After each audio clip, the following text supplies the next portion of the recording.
कहाँ जा रहे हो? यहाँ आओ। मैं शुंभ निशुंभ के एक अति आवश्यक कार्य से जा रहा हूँ दैत्यो। पहले तुम्हें हमारे पास आकर हमसे मार्गदर्शन लेना होगा।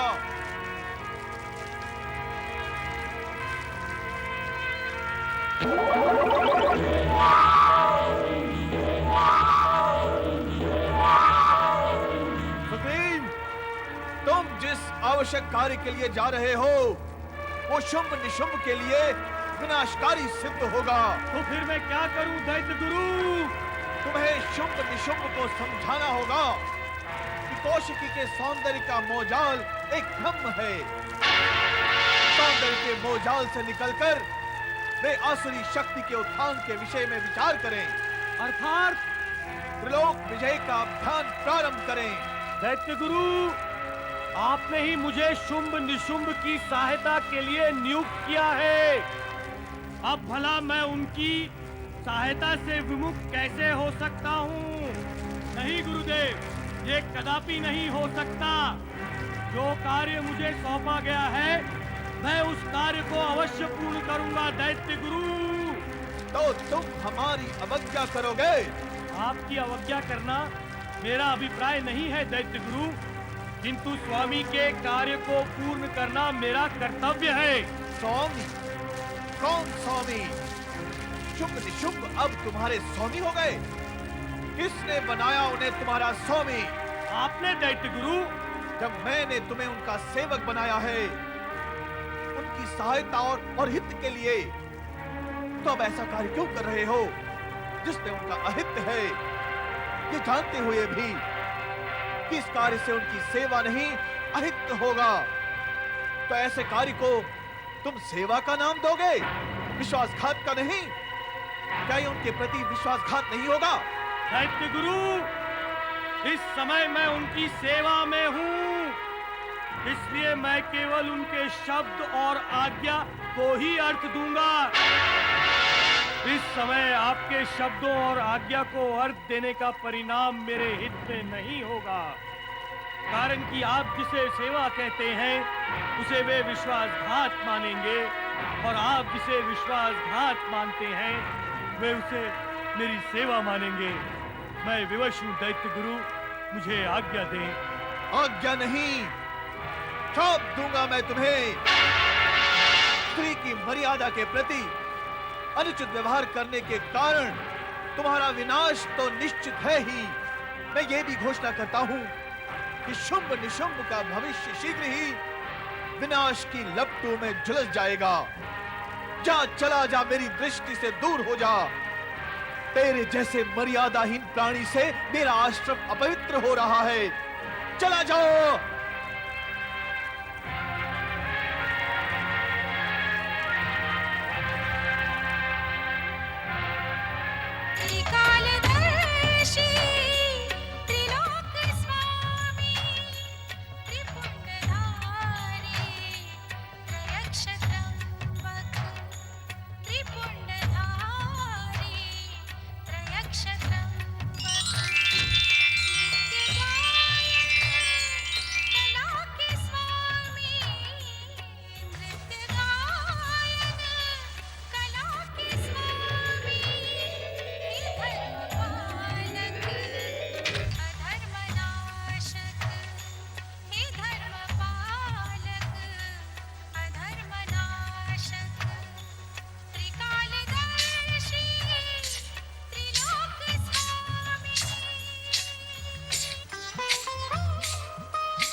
देवऋषि नारद को प्रणाम। देवऋषि, हाँ? आप क्या मार्ग भूलकर इस ओर आ गए? नारायण नारायण। सर्वप्रथम मैं आपको यह स्पष्ट कर दूं कि आपने मुझे प्रणाम करके परंपरा को उलट दिया है। आप केवल मेरी ही नहीं, संपूर्ण जगत की पूज्य हैं। माता पार्वती के शक्ति स्वरूप से उत्पन्न देवी कौशिकी आप दुष्टों का संहार करने के लिए उत्पन्न हुई हैं। आप मुझे प्रणाम करें, ये मेरे लिए योग्य नहीं, कुछ अटपटा सा लगता है। कैसे योग्य नहीं? आप तो संपूर्ण जगत के पूज्य हैं। मैं आपको प्रणाम योग्य समझती हूँ, इसीलिए प्रणाम किया। किंतु मेरे किए हुए प्रणाम को आपने टोककर उसे प्रभावहीन कर दिया, अतः पुनः प्रणाम करती हूँ। देव ऋषि प्रणाम। नारायण नारायण। माता पार्वती की पुत्री देवी कौशिकी का व्यक्तित्व तो अत्यंत अद्भुत है नारद। देवी कौशिकी, जब मैं देवताओं के साथ आपकी सेवा में उपस्थित हुआ था, तब तो आपने मुझे इस धर्म संकट में नहीं डाला। अब क्यों? तब आप अकेले नहीं थे देव ऋषि। अर्थात? अकेले होने पर ही आप पूज्य होते हैं। नारायण नारायण।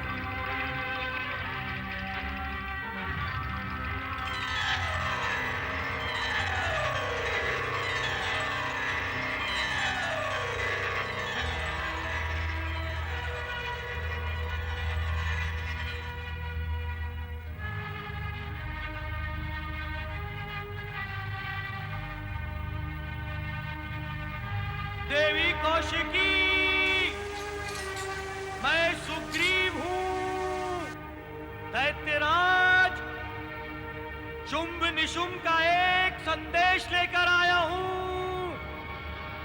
कृपया महल के द्वार खोले। अब मुझे क्या करना चाहिए देव ऋषि? दुष्ट शुंभ निशुंभ के इस दूत को महल के भीतर आने दूं, अथवा महल के बाहर से ही उठाकर आकाश में फेंक दूं? नारायण नारायण। शुंभ निशुंभ के साथ कब, कहां और क्या-क्या खेल खेलने हैं, इस बात से आप भलीभांति परिचित हैं। मैं तो केवल उनके साथ होने वाले अंतिम परिणाम से परिचित हूँ। परंतु हाँ, मैं इतना आपसे अवश्य कह सकता हूँ कि इन दुष्टों की मीठी-मीठी बातों से आप सावधान रहें। नारायण नारायण।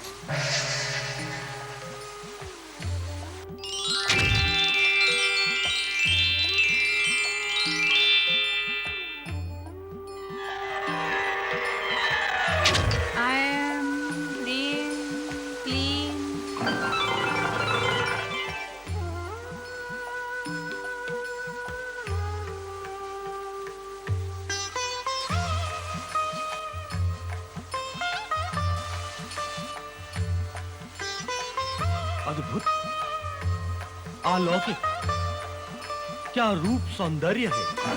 मैं सुग्रीव हूँ, स्वर्ग विजयी शुंभ निशुंभ का दूत। उनका संदेश लेकर आपकी सेवा में उपस्थित हुआ हूँ। क्या चंडमुंड की बातों से तुम्हारे स्वामी की संतुष्टि नहीं हुई? देवी, चंडमुंड में भला वो वाणी कौशल कहाँ कि वो आपके अद्भुत अलौकिक रूप सौंदर्य का वर्णन कर शुंभ निशुंभ को संतुष्ट कर सके। तो क्या तुम्हारी वाणी में वो कौशल है कि तुम मेरे रूप सौंदर्य का वर्णन कर सको? नहीं देवी, नहीं। मैं तो क्या, इस जगत के किसी प्राणी में वो सामर्थ्य नहीं कि वो आपके रूप गुण को कुशलता से प्रकट कर सके। सत्य तो ये है कि आपकी अलौकिकता शब्दों से परे है। फिर साधारण प्राणी तो क्या, इस जगत का महाकवि भी अपने शब्दों में आपकी वो अनुपम छवि नहीं दिखा सकता जो इस समय मैं देख रहा हूँ। फिर चंड मुंड तो एक पातालवासी असुर है, जिन्होंने अंधकार के अतिरिक्त अन्य कुछ देखा ही नहीं। तुम्हारी इन मधुर बातों का मुझ पर कोई प्रभाव नहीं होने वाला है संदेशवाहक, कारण कि मैं बातों से अधिक कृत्य को महत्व देती हूँ। अब ये बताओ कि तुम्हारे स्वामी मुझसे क्या चाहते हैं? वो चाहते हैं कि आप जैसी अनुपम सुंदरी स्वर्ग की शोभा बने और उनके हृदय सिंहासन पर शासन करें। मैंने चंडमुंड से कहा तो था कि इस विषय में चर्चा को आगे बढ़ाने के लिए किसी बुद्धिमान पुरुष को भेजें, मैंने तुम्हें देखते ही बुद्धिमान समझ लिया था, परंतु तुम्हारी इन बातों से तुम्हारी चतुराई का कोई प्रमाण नहीं मिलता। अब तुम ही बताओ, जब तक किसी के गुण उजागर ना हो, तब तक उसकी ओर आकर्षित कैसे हुआ जा सकता है? ऐसे में मैं शुंभ निशुंभ दोनों की प्रियतमा कैसे बन सकती हूँ? देवी, दोनों भाई एक दूसरे के लिए त्याग करने के लिए तैयार हैं। आप दोनों में से किसी एक का वरण कर लें, दूसरा स्वर्ग त्याग कर पाताल लोक चला जाएगा। वैसे भी वो यही चाहते हैं कि आप किसी भी प्रकार स्वर्ग लोक पहुंच जाएं। वैसे मैं ये स्पष्ट करना अवश्य चाहूंगा कि दोनों भाई गुणों के आधार हैं। परम योद्धा, वीर, साहसी, महत्वाकांक्षी, देवताओं की संपूर्ण संपत्ति के वे स्वामी हैं। तीनों लोग उनके अधीन हैं। वे आपको पाने के लिए इतने उत्कंठित हैं कि जीवन भर के लिए आपके चरणों के दास बने रहने के लिए तैयार हैं। ब्रह्मा जी का उन्हें वरदान भी प्राप्त है कि कोई भी मानव उन्हें मार नहीं सकता है। वे अमर हैं। आप वहां स्वर्ग की साम्राज्ञी बनकर रहेंगी और वे आपके चरणों के दास बनकर आपकी आज्ञा का पालन करेंगे। तुम्हारी मधुर वाणी और वाक पटुता से पूर्ण शुंभ निशुंभ की प्रशंसा ने मुझे उनकी ओर वशीभूत कर दिया है, किंतु मेरी एक दुविधा है। दुविधा? कैसी दुविधा? आप कहें, उसका भी उपाय हो जाएगा। मैं अपनी सखियों के सामने प्रतिज्ञा कर चुकी हूँ कि मैं उसी पुरुष से विवाह करूंगी जो युद्ध में मुझ पर विजय प्राप्त कर लेगा। मैं ये भी जानती हूँ कि शुंभ निशुंभ के समान शक्तिशाली योद्धा तीनों लोकों में नहीं है। देव, दानव, मानव सभी उनके भय से कांपते हैं। मैं स्वयं भी उनके गुणों पर मोहित हूँ। परंतु अपनी प्रतिज्ञा पूर्ण किए बिना मैं कुछ नहीं कर सकती। इसलिए तुम जाओ और तुरंत अपने स्वामी को युद्ध भूमि में भेजो। मुझ जैसी कोमलांगी पर विजय प्राप्त करने के लिए उन्हें एक पल भी नहीं लगेगा। युद्ध करने से मेरी प्रतिज्ञा भी पूर्ण हो जाएगी और उनकी कामना भी। मैं दैत्यराज शुंभ निशुंभ को आपकी प्रतिज्ञा के विषय में सूचित करता हूँ। देवी कौशिकी ने अपनी चतुराई एवं युक्ति से दैत्य दूत सुग्रीव को संदेश देकर शुंभ निशुंभ के पास भेज दिया। दूसरी ओर नारद ऐसी युक्ति की खोज में थे जिससे दैत्य गुरु शुक्राचार्य के यज्ञ व तप में विघ्न डाल सके। कारण के शुक्राचार्य तप द्वारा दैत्यों की शक्ति बढ़ाकर उन्हें अजेय न बना दे। इसी कारण नारद ने शुक्राचार्य का तप खंडित करना आवश्यक समझा। नारायण नारायण। हे ऋषि नारद, दैत्य गुरु शुक्राचार्य को नारद का प्रणाम। अरे अरे अरे, लगता है इस समय आप स्वस्थ मानसिकता में नहीं हैं।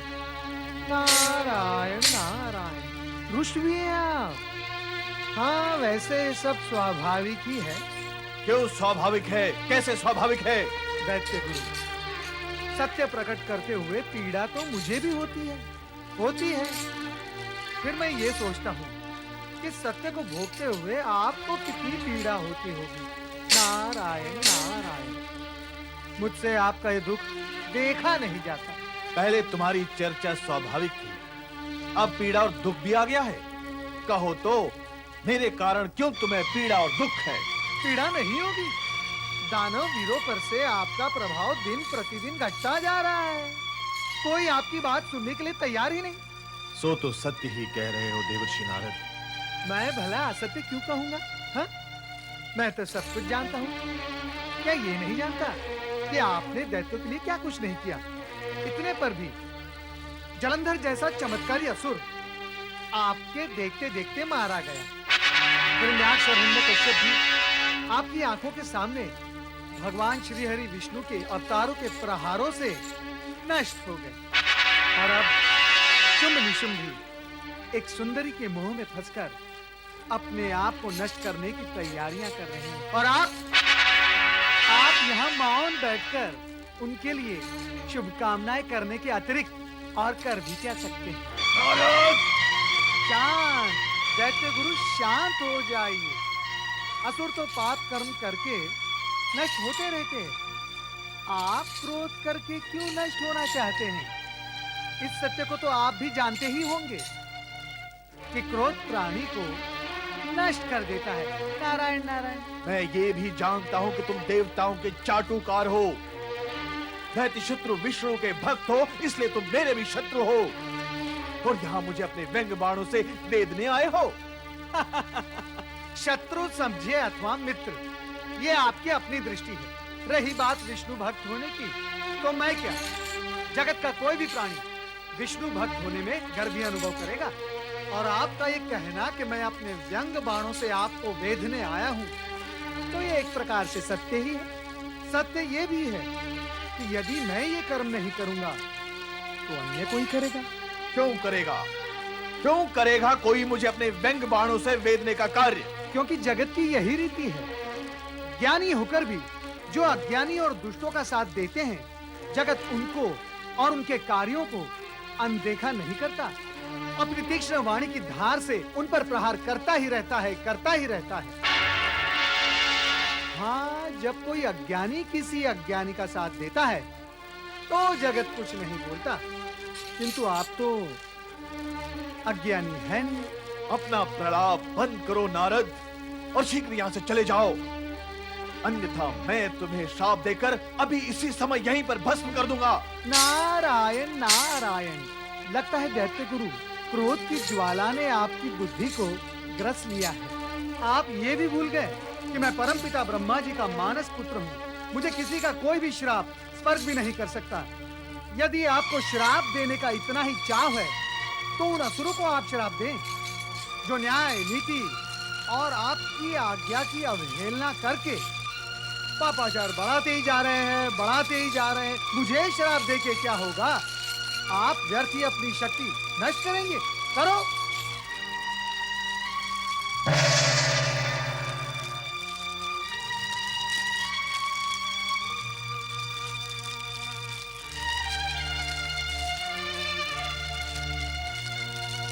जय जय मृत्युंजय महादेव। ओम नमः शिवाय, ओम नमः शिवाय, ओम नमः शिवाय, ओम नमः शिवाय, ओम नमः शिवाय, ओम नमः शिवाय, ओम नमः शिवाय।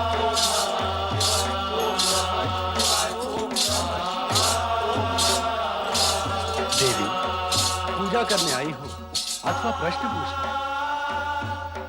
प्रभु, मेरा ध्यान तो सदा आपकी पूजा आराधना में ही लीन रहता है, किंतु एक बात मेरी समझ में नहीं आती। शक्ति स्वरूपा पार्वती की समझ में कोई बात ना आए, यह असंभव। तुम अपनी शक्ति का प्रयोग करके अपना ध्यान केंद्रित करोगी तो सब कुछ समझ में आ जाएगा देवी। स्वामी, जब तक आप मेरे साथ हैं, मैं साधारण नारी ही रहना चाहती हूँ। तो इस समय इस साधारण नारी की चिंता क्या है? एक माता के नाते क्या मेरी ये चिंता स्वाभाविक नहीं है कि कौशिकी पर मोहित भयानक असुर शुंभ निशुंभ उसको कोई हानि न पहुंचाए? एक सामान्य नारी के नाते तुम्हारा चिंतित होना स्वाभाविक है, किंतु हम तुमसे पहले भी कह चुके हैं कि कौशिकी कोई सामान्य नारी नहीं, वो स्वयं दिव्य शक्ति धारिणी है। उसके लिए चिंता करना व्यर्थ है। भोलेनाथ, भोलेनाथ, भोलेनाथ, भोलेनाथ, अपने चमत्कारिक शिष्य शुक्राचार्य से मेरी रक्षा करें। भोलेनाथ, मेरी रक्षा करें। एक चमत्कारी को अन्य कोई चमत्कारी हानि पहुंचाने की क्षमता नहीं रखता नारद। और अब तो असफलताओं से कुंठित शुक्राचार्य क्रोध की ज्वाला में अपनी संपूर्ण शक्तियां नष्ट करते जा रहे हैं। इसीलिए अब उनसे भयभीत होने की आवश्यकता नहीं है। अब वे ना तो असुरों का हित कर सकते हैं और ना ही देवताओं का हित कर सकते हैं। तो भगवान, क्या उनकी सारी सिद्धियां, शक्तियां समाप्त हो गई? क्या आपने कभी जब तक वो पुनः कठोर तपस्या से शिव आराधना नहीं करेंगे, तब तक उन्हें पहले जैसी सिद्धि प्राप्त होना कठिन है। किंतु नारद, शुक्राचार्य ने तुम्हें श्राप देने का विचार किया ही क्यों? तुमसे तो उन्हें कोई शत्रुता नहीं। कहीं तुमने उन्हें भी अपनी नारद लीला के कुंड में खींच तो नहीं लिया था? नहीं माता, नहीं। मैंने तो केवल उन्हें इतना बताया था कि असुर और उनके शिष्य अब उनकी आज्ञा नहीं मानते। बस इसी बात पर क्रोधित हो गए। तो नारद, उनके किस शिष्य ने उनकी आज्ञा नहीं मानी? सुग्रीव ने माता, सुग्रीव ने। शुक्राचार्य उसे कौशिकी महल की ओर जाने से रोक रहे थे, किंतु वो शुम्भ निशुम्भ का संदेश देवी कौशिकी तक पहुंचाने का हठ ठाने हुए था और अंत में उसी ओर चला भी गया। क्या तुम कौशिकी के पास गए थे नारद? हाँ माता, मैं वहां गया था और मेरा वहां जाना सार्थक हो गया। आपकी पुत्री कौशिकी गुणों का भंडार है। वीणा वादन, गायन, संभाषण, आहा हा, सभी में पारंगत। स्वामी, सुन रहे हैं आप कौशिकी का गुणगान? नारद ने तो उससे मिलने की उत्सुकता और अधिक जागृत कर दी है। अब तो शीघ्र ही वहां चलना होगा। अवश्य देवी, अवश्य। हम शीघ्र ही वहां चलेंगे। इतना विलंब क्यों? शीघ्र आना चाहिए सुग्रीव को। कहीं उसने सुग्रीव के साथ आना अस्वीकार तो नहीं कर दिया? हमारा बुद्धिमान मंत्री सुग्रीव अब तक उस सुंदरी के पास से लौटा क्यों नहीं? हो सकता है वो सुंदरी सुग्रीव से अधिक बुद्धिमान और चतुर हो। सुंदर स्त्री चतुर भी होती है? हाँ, होती है। उसने सुग्रीव को यदि अपने शब्द जाल और वाक पटुता में उलझा रखा होगा तो उसे आने में विलंब ही होगा ना। स्वर्गाधिपति दैत्यराज शुम्भ निशुम्भ की जय। जय बोलता आ रहा है, किंतु ये बता कि विजय प्राप्त हुई अथवा नहीं? बोलता क्यों नहीं? क्या कहा उस सुंदरी ने? क्या उसने हमारा प्रेम प्रस्ताव स्वीकार कर लिया? मुख कपाट के ताले खोल, कुछ तो बोल। उसने आपसे विवाह करने की स्वीकृति दी है कि?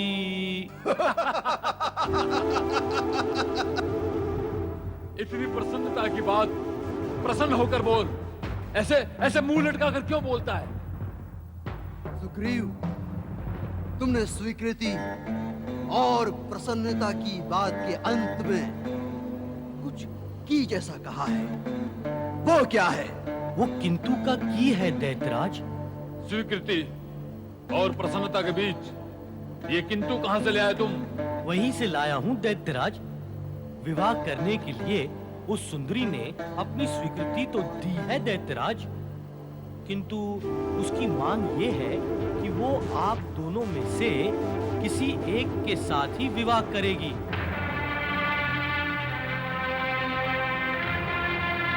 अब कौन विवाह करेगा इसका निर्णय तो आप स्वयं करेंगे। जो विवाह नहीं करेगा वो स्वर्ग छोड़कर पाताल लोक चला जाएगा। उसकी दूसरी मांग क्या है? वो उसी से विवाह करेगी जो उसे युद्ध में पराजित करेगा। ये कैसी विचित्र मांग हुई? क्या उस सुंदरी की बुद्धि ने उसका त्याग कर दिया है? यही उसकी दृढ़ प्रतिज्ञा है और उसने ये भी कहा है कि उस जैसी कोमलांगी को युद्ध में पराजित करना अति सरल है। ये युद्ध की मांग तो उसने केवल अपनी प्रतिज्ञा पूर्ण करने के लिए रखी है।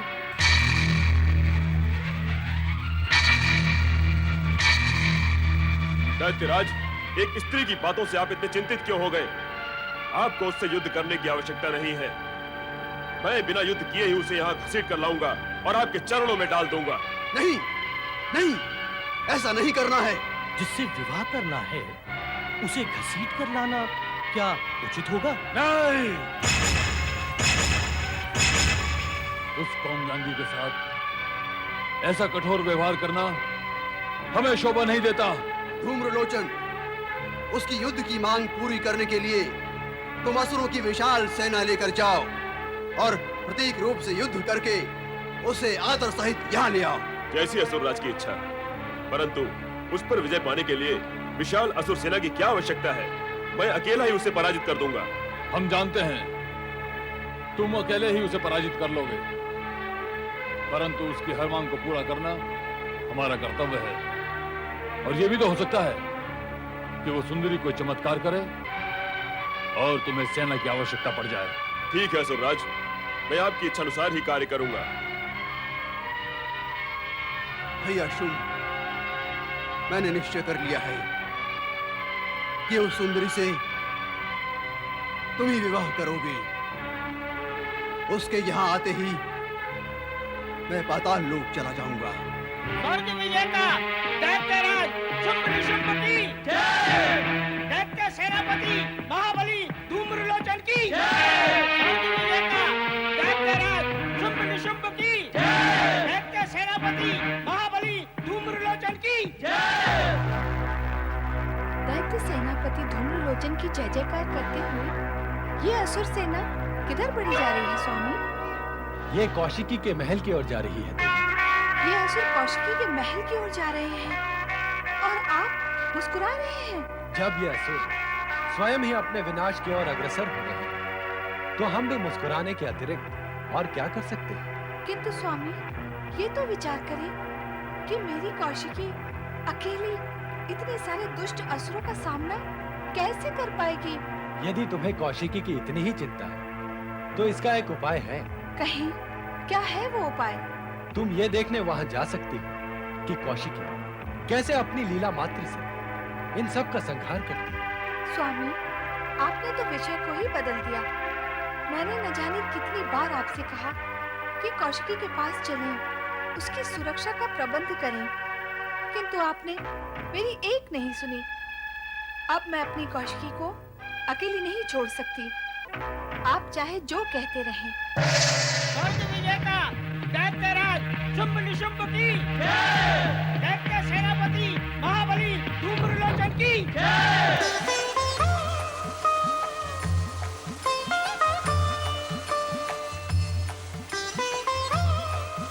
पुत्री कौशिकी, माता,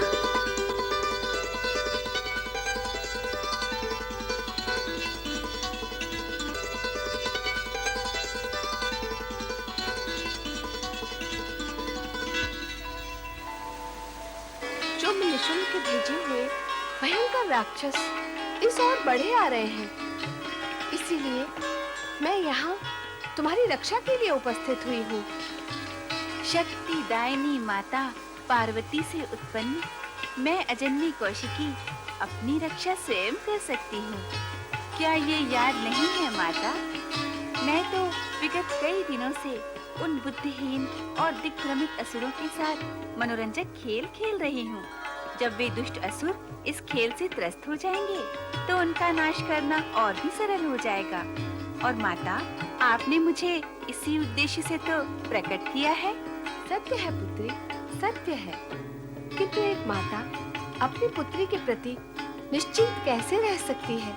रह सकती है अथवा नहीं रह सकती है, ये तो तुम ही जानो माता। मैं तो केवल इतना जानती हूँ कि मेरे प्रति तुम्हारी इस चिंता के कारण मुझे तुम्हारे दर्शन तो हो गए।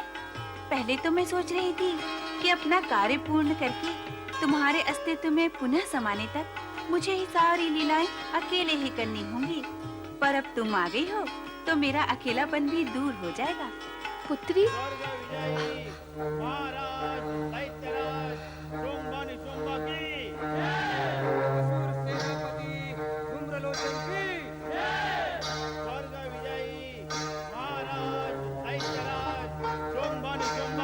आइम रीम क्लीम।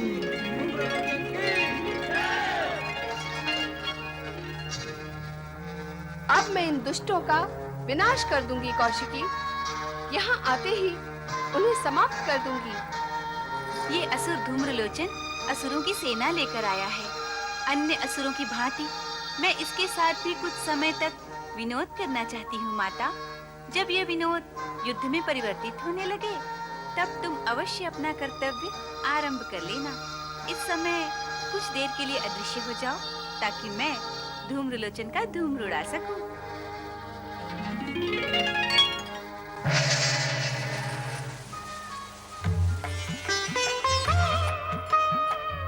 स्वर्ग विजेता दैत्यराज शुंभ निशुंभ की जय।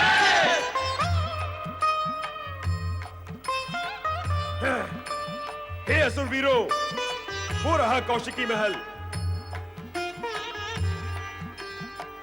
तुम सेना के साथ यहीं रुको, मैं अकेले ही उस सुंदरी के पास जा रहा हूँ। यदि मुझे तुम्हारी आवश्यकता पड़ी तो मैं तुम्हें पुकारूंगा। पुकार सुनते ही तुम वायु वेग से भीतर चले आना। जो आज्ञा सेनापति धूम्रलोचन।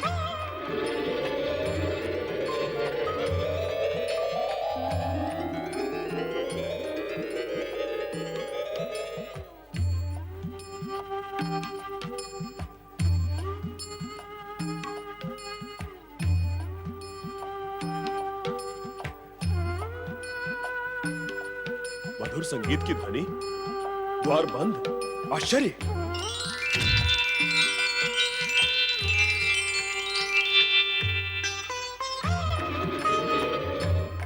देवी कौशिकी की माया के वशीभूत होकर धूम्रलोचन महालय में प्रवेश कर गया। भविष्य धूम्रलोचन के लिए कौन सी घटना लेकर प्रकट होगा, ये स्पष्ट नहीं था। ये सत्य तो भगवान भोलेनाथ ही जानते थे, कारण कि वेत्रकालदर्शी ही भूत, भविष्य और वर्तमान के ज्ञाता हैं। ऐसे भोले शंकर, ब्रह्मांड के रचयिता भोलेश्वर महादेव को कोटि कोटि प्रणाम। ओम नमः शिवाय। ओम नमः शिवाय।